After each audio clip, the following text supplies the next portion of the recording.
The Mac and Pete Project. All right. Hello, everyone, and welcome back to the second episode of the Mac and Pete Project. This is a podcast where we talk about all kinds of things that we like, and we are in the middle of our retrospective on Star Trek The Next Generation, and today we're talking about Season 2. Season 2, all day long. So we got two new sets for this season and two new characters. We kick off the season right away. We see the new shuttle bay. We've seen shuttlecraft in season 1, but we have not seen the actual shuttle bay on the Enterprise D. Probably not yet. A set they decided they didn't have the budget for in the first season, and we're gonna, we got the budget, we got renewed. We're gonna build some more areas of the ship, and then probably the best set that they're gonna get the most money out of is 10 Forward. Because we're going to spend a lot of time there over the next 6 seasons. Two new characters. We have Whoopi Goldberg as Guinan and Diana Muldaur as Dr. Pulaski. Why do we have a new doctor? So I guess from what I understand, the background of that was they weren't really happy with how the Beverly Crusher character was overall developing. And which is odd because they kept Wes on the whole season. So you have Wesley there, but you don't have Beverly there. So then you get this, she's taking over at Starfleet Medical, the head of Starfleet Medical. So one, if you were going to do that, okay, she took another assignment, but don't explain it any further, because, if you ever bring her back, well, then it's almost like a demotion almost. But then when they picked Diana Muldaur, she, I think because of her familiarity with Gene Roddenberry and Star Trek, because she did a lot of guest roles, I think 2 or 3 in the original series. So I think that was part of it. The unfortunate part with her character is right off the bat, she's not your typical Starfleet officer. She doesn't report to duty. She's in 10 Forward. Well, we start off with an episode called The Child, where she's already there talking to a patient, which ends up to be Deanna Troi. Doctor, protocol may have been lax on your last assignment, but here on the Enterprise... Sit down, Captain. You'd better listen to this. Later, you get this idea where she's very against machines, because there are several occasions where she's, I would say, almost racist to Data. Perhaps I could serve in that capacity. Counselor Troi is going to need the comfort of a human touch and not the cold hand of technology. Doctor, I think Commander Data will do very nicely. Your choice. Doesn't even pronounce his name properly. And then she's shocked that Data even corrects her on the name. So I think where they went with it wasn't the best choice. Gratefully, Patrick Stewart, went to bat for Gates McFadden and said, listen, you guys need to bring her back. And of course, we'll see in season 3 what happened with that. But season 2, we get introduced to Dr. Pulaski, for better or for worse. She had one episode where she was like the center of the attention, which we'll talk about later, with she's trying to cure a virus, and there was a de-aging element there. But and then you see an almost forced, almost with her and Picard, where it's almost they're forcing the intimacy by the writers. So I have some mixed feelings about season 2. There were some hidden gems, without a doubt.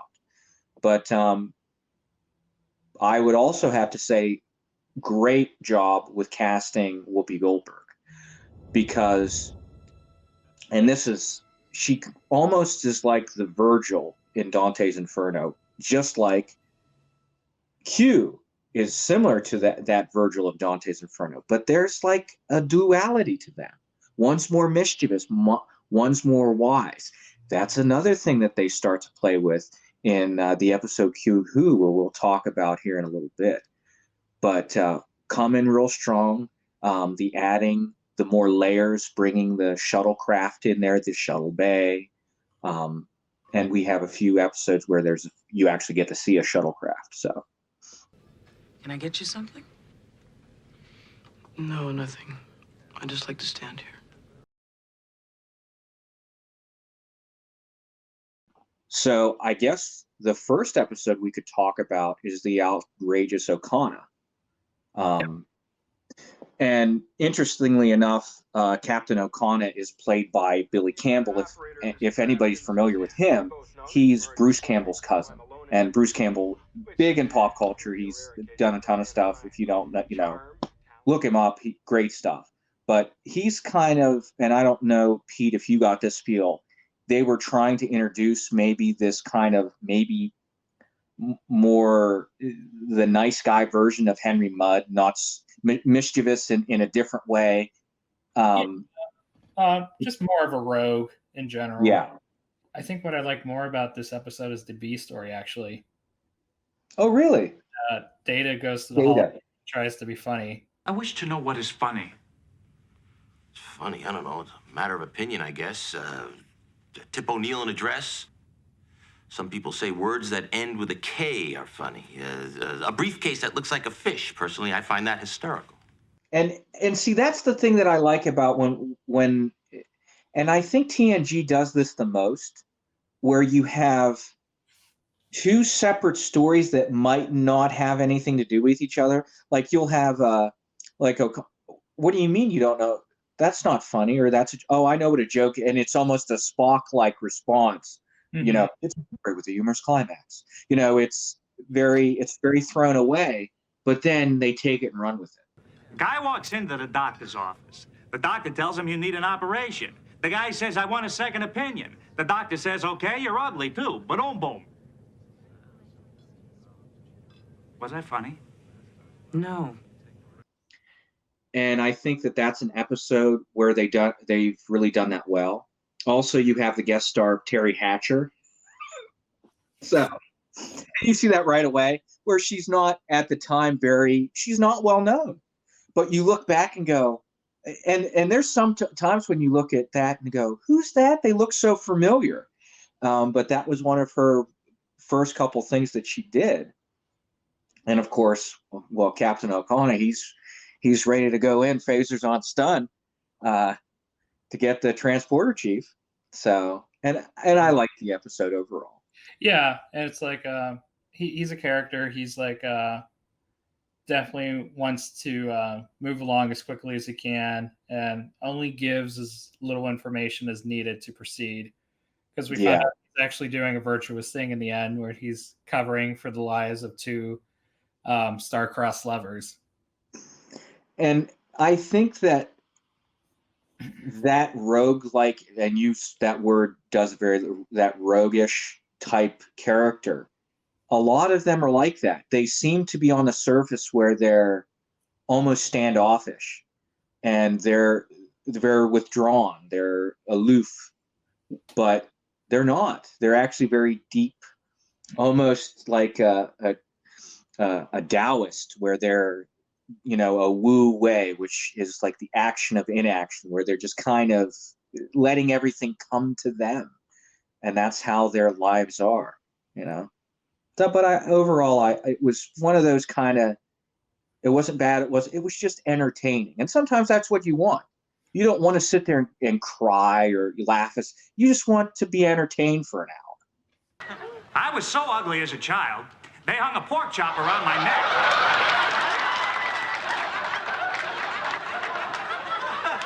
So, the dog would play with me. I think next episode in the season, the Loud as a Whisper, is a nice little. How do you want to phrase the story? Well, I never like to get too personal.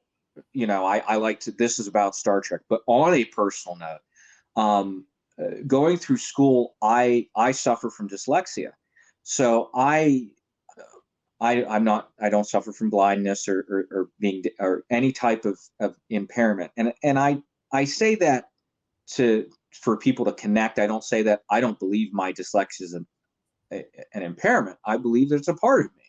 Riva meets Jordy on the bridge, and he walks over, and there's like this moment where you see them connect, and it's, I would say, spiritual, where I'm deaf, I can't hear, you're blind. And he explains it almost the way I explained it to you, where it's not, it doesn't detract from who I am, it adds to who I am. And I'm not mad or upset, or there's no hatred or malice about it. It's a part of me.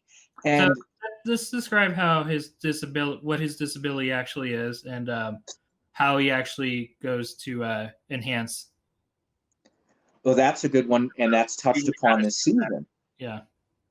So you have Jordy, whom is how they've described blind since birth.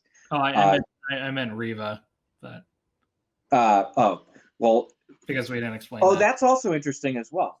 So Jordy, of course, is blind since birth, and he wears his visor.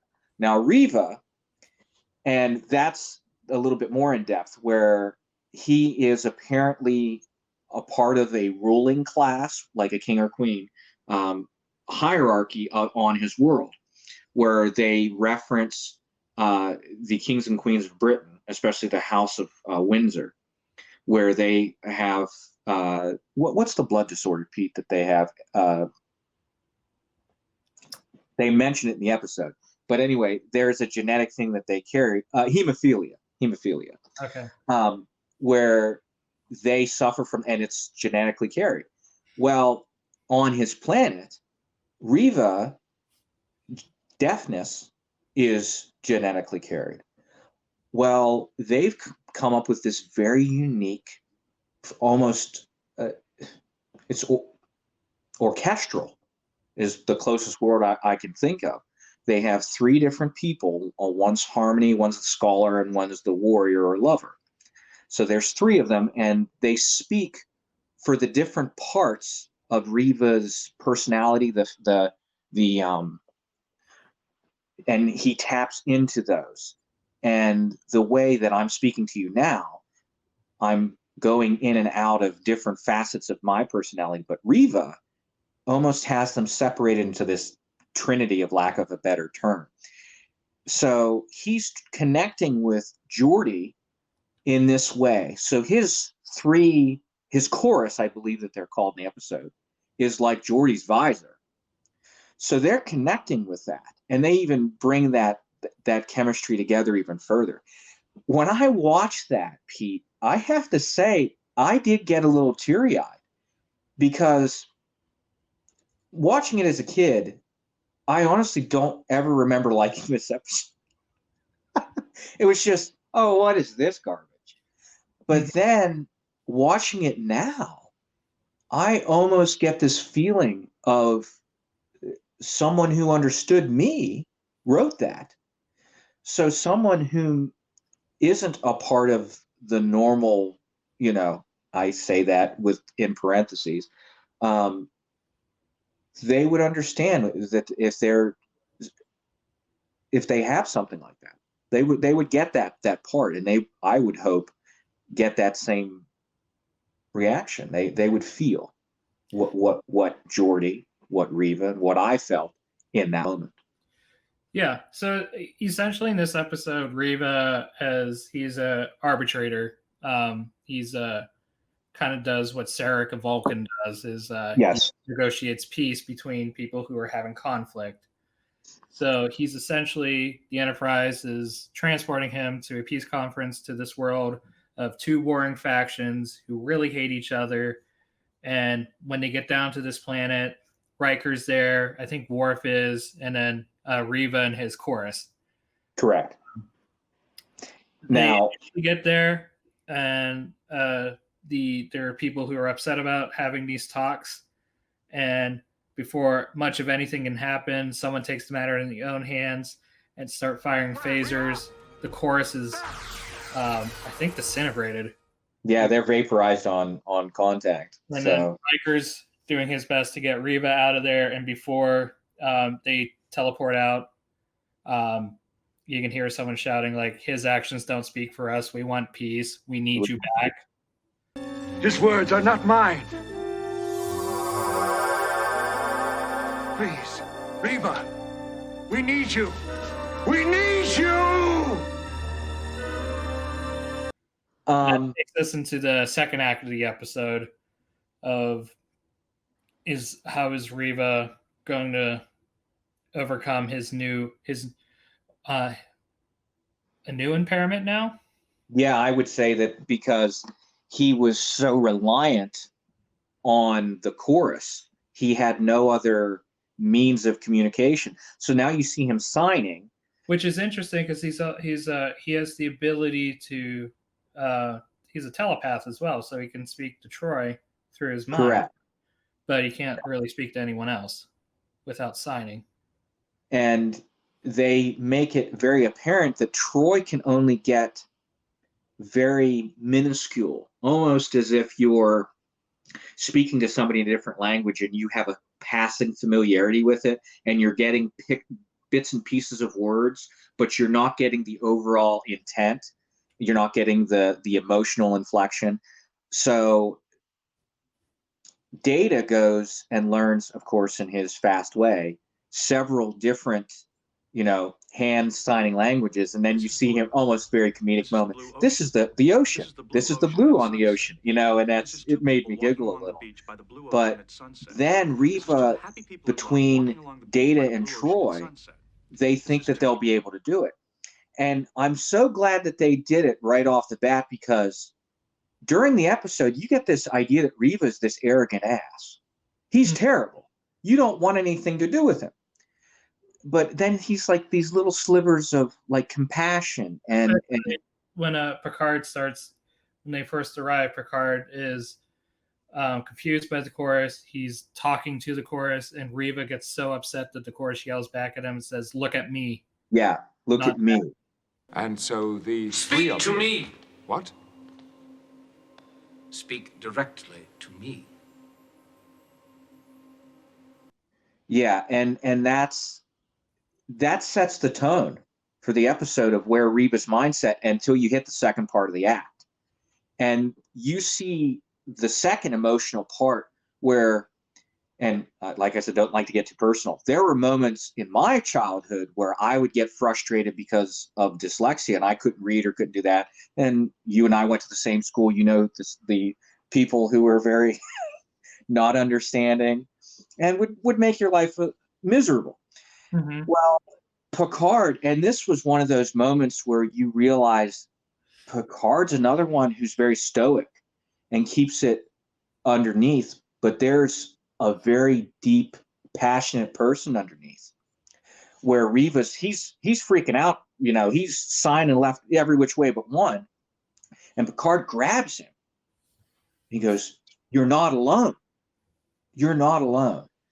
Listen to me. You are not alone. Do you understand? We are all in this together. Now. And that was the snap to moment where it started the second part, to where Reva finally said, "You know what? You guys can't stay here as long as it needs to happen for me to do this. I'm going to build a language with these people." Right. And that's how we leave that episode, where he takes what became his newest struggle and made it his biggest strength. And that's the takeaway that I would take from that episode. Yeah. Where you take your disadvantage and make it a strength. Yep. Reva is going to teach them sign language. Yes. It is turning a disadvantage into an advantage. Learning sign will be a part of their process of learning how to live together in peace.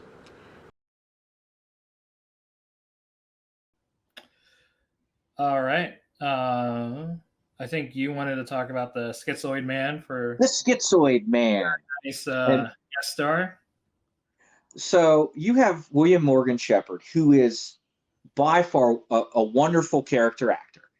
and then you put him in this role, and this role isn't great. Though, I will admit, for a doctor, you're not a bad-looking woman. Well, well, well, what have we got here? Another lovely specimen of womanhood. So it's like you hired Laurence Olivier to play Oscar the Grouch. You know, it's like it doesn't make any sense. And you get a little bit more of Data's background with it. This is one of the first times that I think Susie Plankson she's the Vulcan doctor. Later we'll talk about her. But that episode, it was very disappointing because there was a lot of missed opportunities to take a great character actor and really develop him and really, do something besides just, I'm a bitter old man who doesn't want to die. That is completely anti-21st century. And they go through so very directly and say how much more we've evolved emotionally and we have more wisdom. This episode does not demonstrate that whatsoever.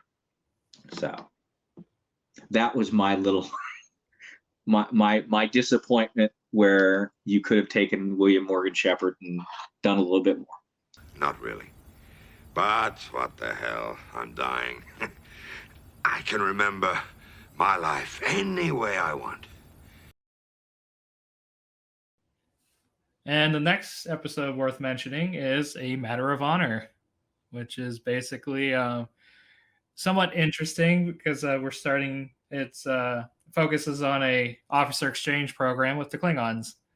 Yeah, and this is really the first time that we see Klingons being more than just one-dimensional.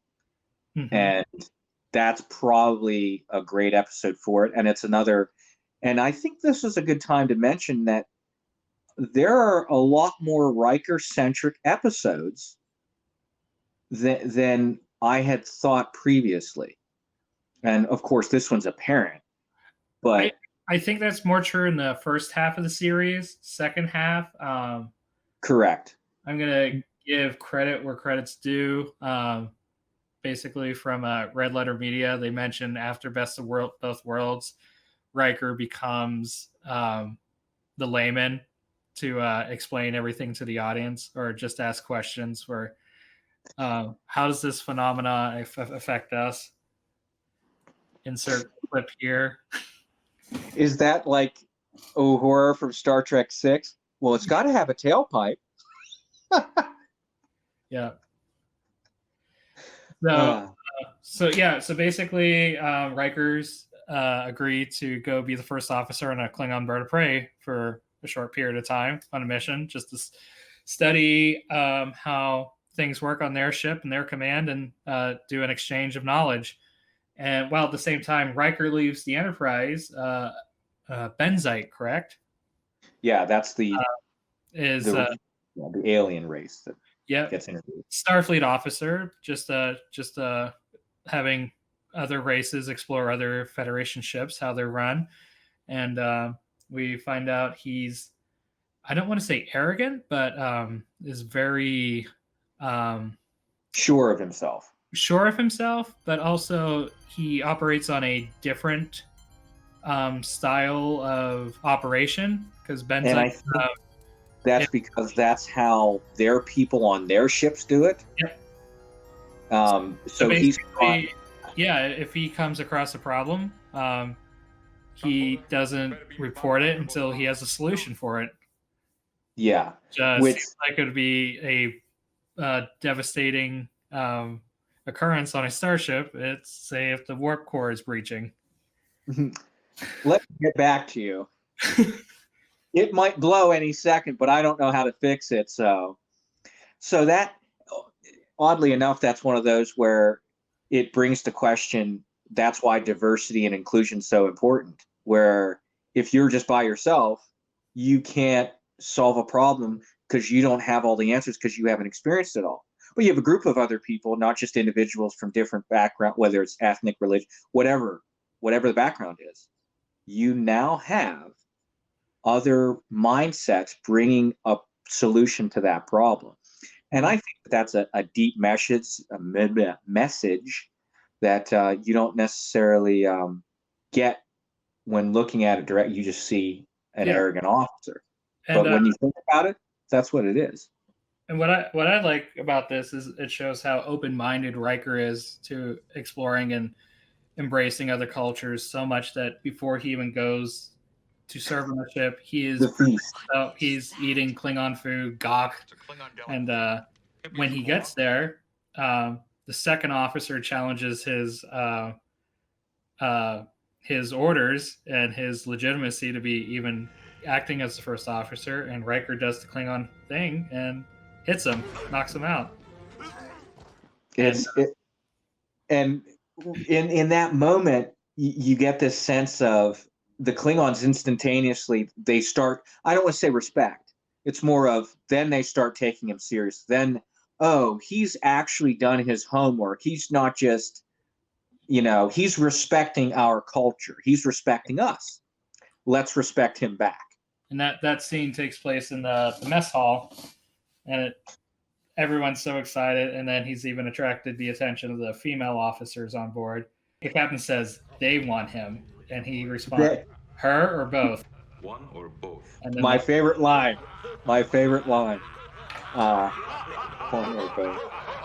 And then, and oddly enough, that the lieutenant that you're talking about that dropped the line, that's Brian Thompson, and he's done several other roles in usually a Klingon, most notably in Star Trek Generations, being a lieutenant for Lursa and Bator, who are the Duras sisters. I think we're about Lator. Bator? Lator. Jurgen. Lator. We'll talk about it later. But yeah, so essentially this episode boils down to we spoke about the Benzite earlier. He basically discovered a parasite that's eating away at the hull, and it's like, okay, when did we catch this? And it's like, oh, it's very likely the Klingon ship has the same parasite as well. Yeah. So basically the Enterprise goes after the Klingon ship to warn them while they're trying to find a solution to the problem. And then the Klingon commander notices the Enterprise is chasing after them and thinks it's that Riker was sent as a spy. And now they have this huge misunderstanding because the Klingons are just battle first and not thinking about other logical solutions why this could be happening. And we get a nice conclusion where Riker outsmarts the Klingon commander by having him get teleported to the bridge as he takes command of the bird of prey, which was set up earlier because Worf gave him an emergency beacon just in case he needed to get him out of there. Just in case. So, and then, Captain Picard and Captain Riker settle it, and that's the end of the exchange program. Yeah. Short and sweet.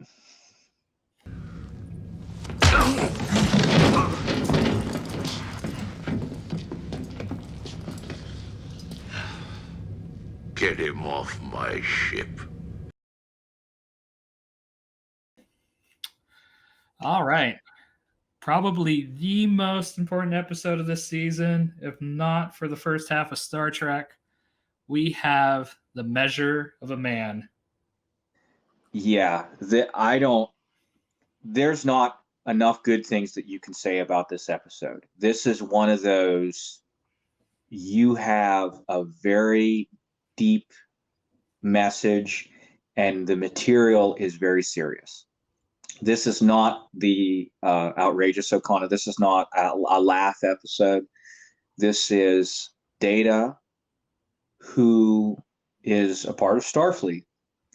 But up until this point, we don't know what his citizenship, his rights are. And while visiting a space station, which is the same model from Star Trek 2. I love that type of little, hey, let's reuse that. Because it, of course, brings layers to we're using the same technology. I think The only B story to this episode is Picard has a past with the Judge Advocate General because she was the same JAG officer that court-martialed him over the destruction of the Stargazer, or should I say the Stargazer? This I want to run two parallels to this story. Okay. This story by far is all about Data. Oh, definitely, yeah. But what you're talking about is without a doubt it was an attempted B story, but I think they just cut it. Well, how do I want to put the design, the overall, the way that it's fit is like court martial from the original series. Oh, okay. So that's why I completely get where you're going with that, and I don't know if they wanted to be reminiscent, but you have that feel throughout the whole thing, especially when they're sitting there in the courtroom. I get the feeling there without a doubt. Yeah. But you have later Lieutenant Maddox, or Lieutenant Commander Maddox, who Data, you get this feeling that they've been acquainted before, and they go into that a little bit. How have you been, Data? My condition does not alter with the passage of time, Commander. The two of you acquainted? Yes, I evaluated Data when I first applied to the Academy. And was the sole member of the committee to oppose my entrance on the grounds that I was not a sentient being. While he was entering Starfleet, Data was almost like this dog and pony show. He wasn't perceived as an entity. He wasn't perceived as a living being. He was perceived as a tool. And that's where we pick up this episode from, where you have an admiral coming, with Lieutenant Commander Maddox behind, saying, "Hey," and that's the tone of the episode, where you get a line dropped from him. "Oh yeah, Maddox wants to take apart your android." He doesn't say Data. He wants your android. So you get this picture where not just Maddox, but a majority of Starfleet thinks Data is not a person, where you've spent all of season 1 and the first half of season 2, you're starting to realize Data is trying to be alive, or showing that or finding himself. But you get this message, and especially thinking, oh, this is the 21st, this is the 24th century, of someone is still fighting for their rights. So that is a very serious message that they're trying to convey. So essentially, Commander Maddox is trying to take Data away, so he can recreate him, and wants to create more positronic androids. And Data asks him what his experiment's like, and he's like, "Have you discovered a way to do this transfer?" And it turns out he's not quite there yet. And Data's like, the risk is too great, and it's like, "I'm going to be lost if you attempt to do this." And he's like, "I'm not going to go with you." And he's like, "I'm sorry, I didn't want to do this, but I have orders for transfer of Lieutenant Commander Data under my command." And they debated a little bit with Picard, and Data's like, "I'm under no one's command. I'm resigning." You are under my command. No, sir. I am not under yours, nor anyone else's command. I have resigned from Starfleet. Resign? You can't resign. There's where we see the first hiccup, where Maddox, there's a little exchange in Data's quarters, and he's still not getting it, where he's a living, breathing being. Based upon his survival. He doesn't want to leave the Enterprise. His crewmates are unhappy, and Data even says he's unhappy with the situation, but it's important he has to be alive. And the other tone that you get from Maddox is, and the feeling from Starfleet, he is making the argument in front of the judge advocate, whom is, of course, we've discussed that with Picard, the very familiar relationship, that he's stating, imagine an army of datas, imagine a bunch of datas at our command. Mm-hmm. And he's drawing a very evil, very dark picture. And right. It's like this modern man, he's not perceiving what he's saying. And then that's where, to be honest, I mean, most people would view him as a machine. It's like, and he makes the point. He's like, would you accept a resignation from the Enterprise's computer? And it's like, of course not. And the disagreement comes down to Maddox says Data cannot resign because he is Starfleet property.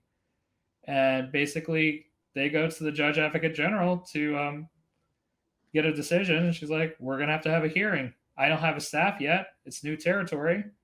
So you are saying to Picard, you're going to have to be the defense. And the next highest ranking officer around is going to be prosecutor. And that falls to Riker. And now here we just talked about, there's a lot of Riker-centric episodes. There's a third layer to this where Riker, if you watch Riker through this, now let's put this into perspective. This guy you've served with for a year and a half, who you're friends with this person, your job isn't just to, he wants to do something and you have to tell him no, or, you're not going to one of his concerts. No, you have to go in front of a court, go against everything that you believe, and do it to your best ability to say that this being that you believe is a being isn't a being. Yep. He arguably has the toughest job in this episode. Yep. And the JAG officer says if she feels he's not doing the best of his ability, she will rule summarily in favor of Starfleet. You just want me to prove that Data is a mere machine. I can't do that because I don't believe it. I happen to know better, so I am neither qualified nor willing. We're going to have to find someone else. Then I will rule summarily based on my findings. Data is a toaster. Have him report immediately to Commander Maddox for experimental refit. Imagine that for a moment. He has to go in there with guns blazing. He has to do it with the same Riker zeal he does everything else. So watching that over again, I felt that pain. I mean, and the other thing was, and Data later says, well, Commander, if you didn't do it, I would have never had a shot. I mean, that's it. If he wouldn't have agreed to rip him a new one, he wouldn't have been there. Yeah. And Picard. Oh, go ahead. Poor Picard, because the first exchange, and this was brutal. During the exchange when they're actually at the trial, and and you watched everybody's face. Data, could you remove your arm, please? And I felt that. And Picard, you saw like this was almost anguish to him. And then we go to later when he's, I believe it's with Guinan, isn't it? Well, before that, after the arm's removed, Riker goes and shuts him off. Pinocchio cut his strings.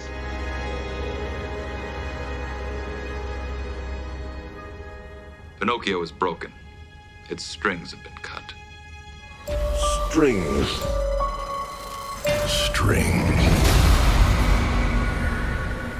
There are no strings on me. So even though Picard had a nice opening argument, he goes into this defeated state, and we basically go into the next act of the episode where he goes and talks to Guinan. Yeah.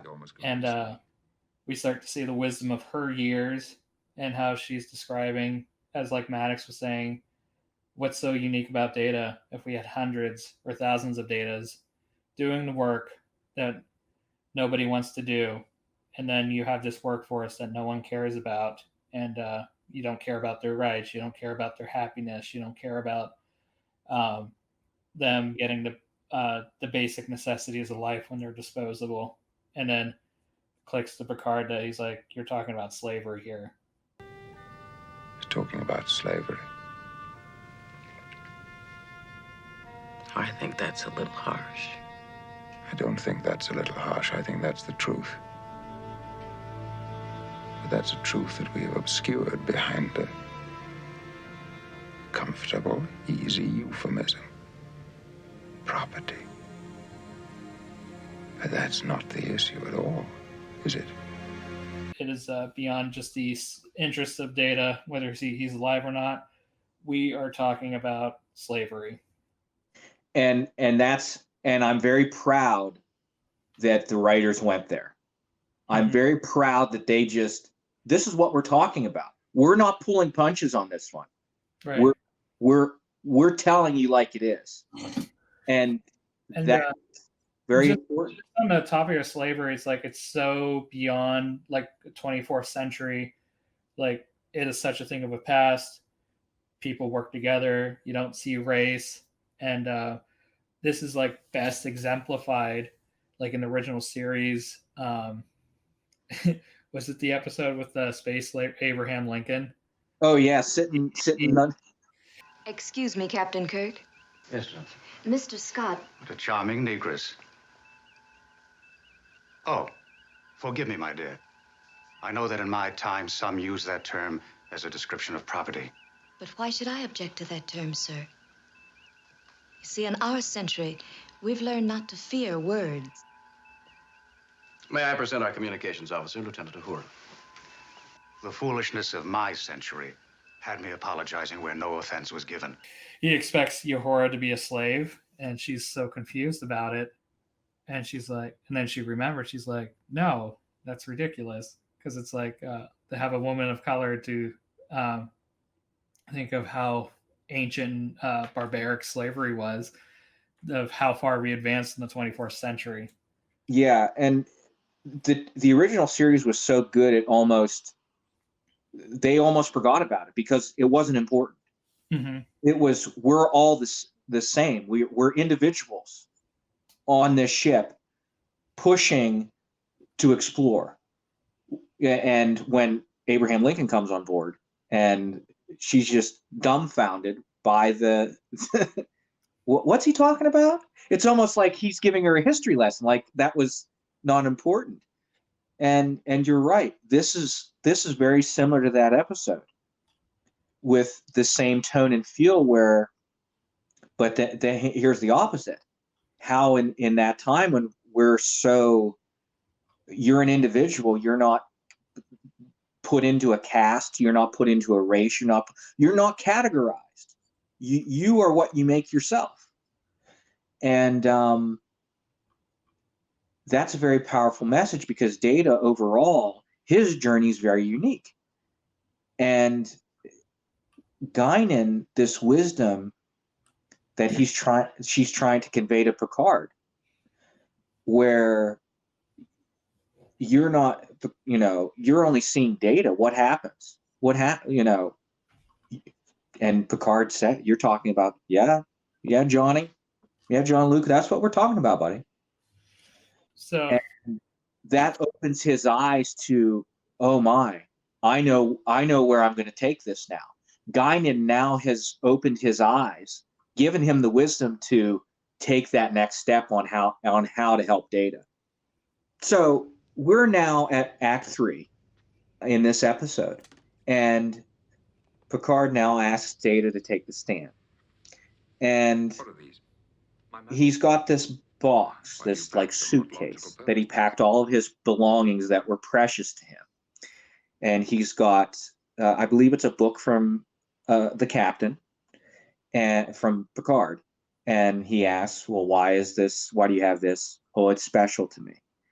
Well, the medals. Well, I earned those. Those are important. And he's going through this. Why? Why are these important to you?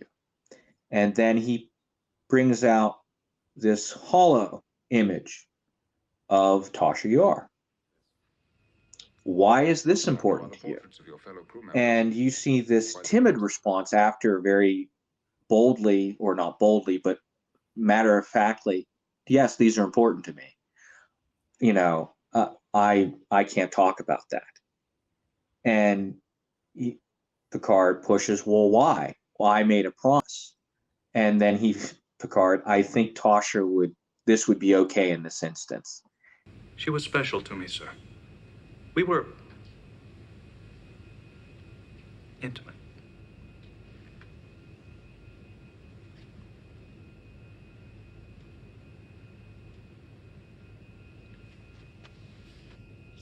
Thank you, Commander. I have no further questions for this witness. And the response from the judge advocate was almost, you didn't know what to take from that. Mm-hmm. And Picard now starts to add this element. And then after Data comes off the stand, then he calls up Maddox. And he says, what is sentience? What is consciousness? What is, this of all for thy known self be true? What makes a being a being? And, he says there's 3 criteria, and he goes through all of them. And then he meets the first one. He meets the second one. Oh, what if he meets that third one? And then Picard, am I alive? Am I sentient? Well, of course. And he laughs. He goes, all right, prove it. Can you prove it? I can't. And he turns to Rod. Can you? Judd, can you? Yeah. And there it is. I think at that moment we all felt it. He won. Your Honor, the courtroom is a crucible. In it, we burn away irrelevancies until we are left with a pure product, the truth for all time. Now, sooner or later, this man, or others like him, will succeed in replicating Commander Data. The decision you reach here today will determine how you will regard the creation of our genius. It will reveal the kind of people we are, what he is destined to be. It will reach far beyond this courtroom and this android. It could significantly redefine the boundaries of personal liberty and freedom, expanding them for some, savagely curtailing them for others. Are you prepared to condemn him and all those who will come after him to servitude and slavery? Your Honor, Starfleet was founded to seek new life. Well, there it sits, waiting. And throughout the series, we'll see that Picard has a lot of these monologues, these speeches that define the human condition of the time, of how we've progressed. Or, hey, we're going to make a false step. That's learned from history. Let's not do it again. And I think that this is a good time from what you just, what we just saw here, to mention this series of Picard. And very briefly, how this episode influences Picard and how they've destroyed it. And the last thing I'll make about that, because I'm not happy, is one of the greatest memories I have as a child is spending Star Trek watching with either my dad on a Sunday morning, or in the evening when TNG would appear, the whole family would sit and watch Star Trek. Well, I'll tell you right now, I would not sit my kids down and watch Discovery or Picard with them. It is not the type of material to share it with the family. So there it is. And the last thing we have is the JAG officer rolling. It sits there looking at me, and I don't know what it is. The case has dealt with metaphysics, or this case has dealt with metaphysics, with questions best left to saints and philosophers. I am neither competent nor qualified to answer those. I've got to make a rolling to try to speak to the future. Is Data a machine? Yes. Is he the property of Starfleet? No. We've all been dancing around the basic issue. Does Data have a soul? I don't know that he has. I don't know if I have. But I've got to give him the freedom to explore that question himself. It is the ruling of this court that Lieutenant Commander Data has the freedom to choose. And then afterwards, Maddox is shocked that he's lost, but also has earned a new respect for Data and no longer refers to him as it and starts calling him he. Mm-hmm.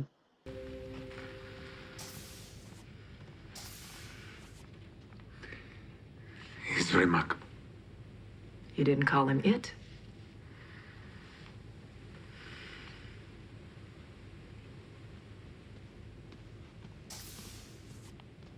And then that was a powerful moment. We close the episode with the crew celebrating on the holodeck, but Riker's not joining them. And Data confronts Riker, as you said earlier.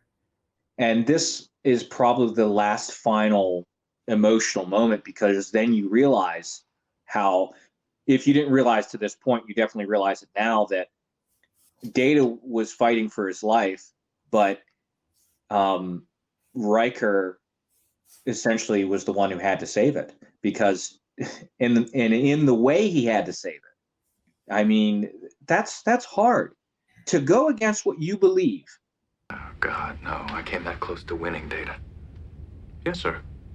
I almost cost you your life. Is it not true that had you refused to prosecute, Captain Lavoie would have ruled summarily against me?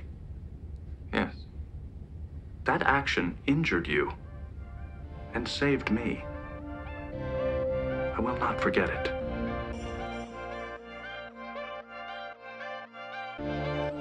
Next time on the Mac and Pete Project, we will conclude our discussion with Season 2 of Star Trek The Next Generation. See you next time.